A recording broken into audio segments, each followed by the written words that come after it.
In my most recent cubing competition, I managed to perform very well on the first day, which I covered in a previous video. Now going on the second day, can I keep up this momentum or will I fail to get anything good?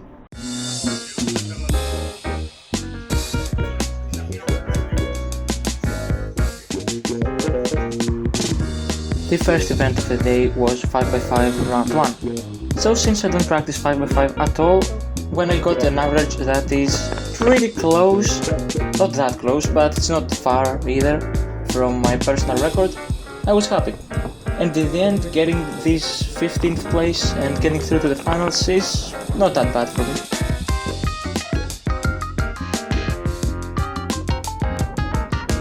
Next up is 3x3 first round. So this average and the single was not anything special for me, but the special part is that I got 11th place. Now since only the top 10 go to the finals, I was optimistic that maybe in the second round, because 3x3 is the only event that has 3 rounds instead of 2, maybe I could sneak into the finals if I solved a little bit better, so even if it's not a personal record, I am still very happy.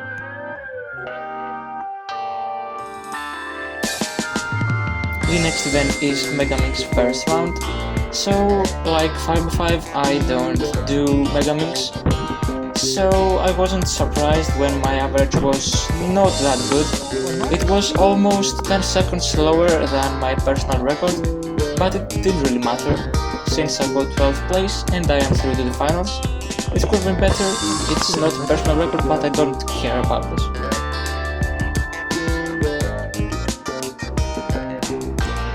After going to eat for the lunch break, we come back with 3x3 second round. So here I had a really good single that had a PLL skip in it, but since I had messed up OLL before and it wasn't anything notable for me, the average though was horrendous, having a counting 15 and 2 counting 14s. That is very slow for me, and it resulted in 22nd place, which was nowhere near the finals, so yeah, I didn't make it there.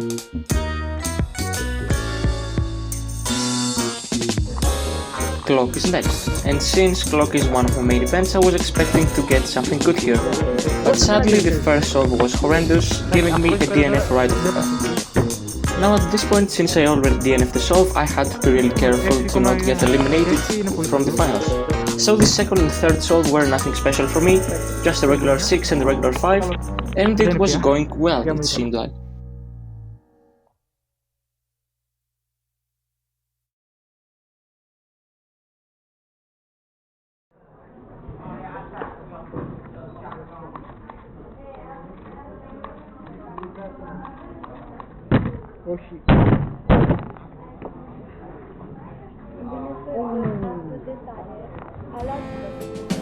So sadly, after DNFing the previous solve, my average was now officially a DNF.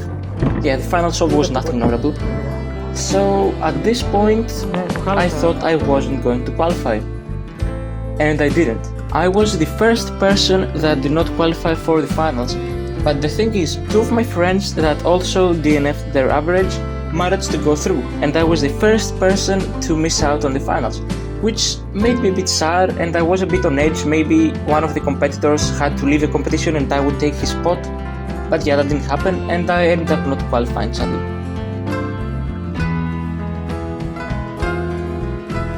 Now before I move to the next event, I just want to note something.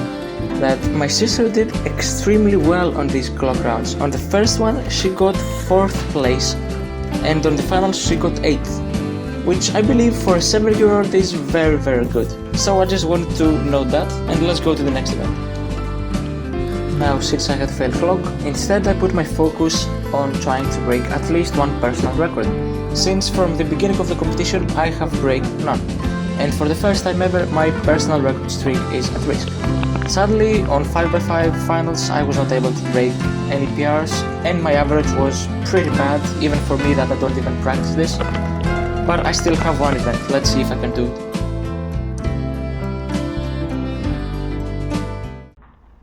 Megaminx was now my only hope for a personal record.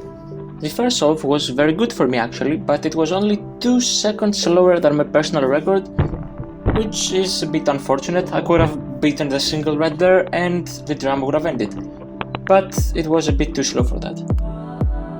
My next two solves were not promising at all, both being worse than my personal record average, but hope was not lost yet.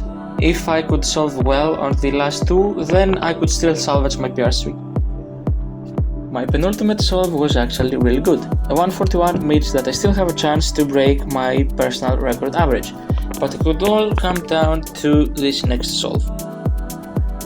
So the final solve of the competition for me ended up thankfully being good. It was a 143 and it was enough to break my personal record average. So finally, after all these events, literally on the last solve of the competition, I secured my first personal record.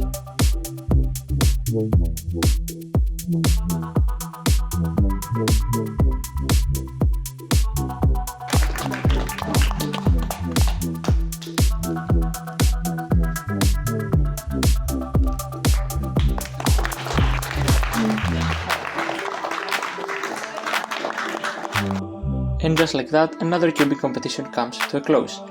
I want to say congratulations to all the competitors, the winners, the runner-ups, and everybody in general who competed. So if you enjoyed this video, make sure to like, subscribe and comment to not lose any future videos I make. The next competition I will be attending is actually in less than a week. Next weekend I will be competing and I'm looking forward to see you all there. Stay tuned to see the videos I will make from that comp. Until next time, goodbye.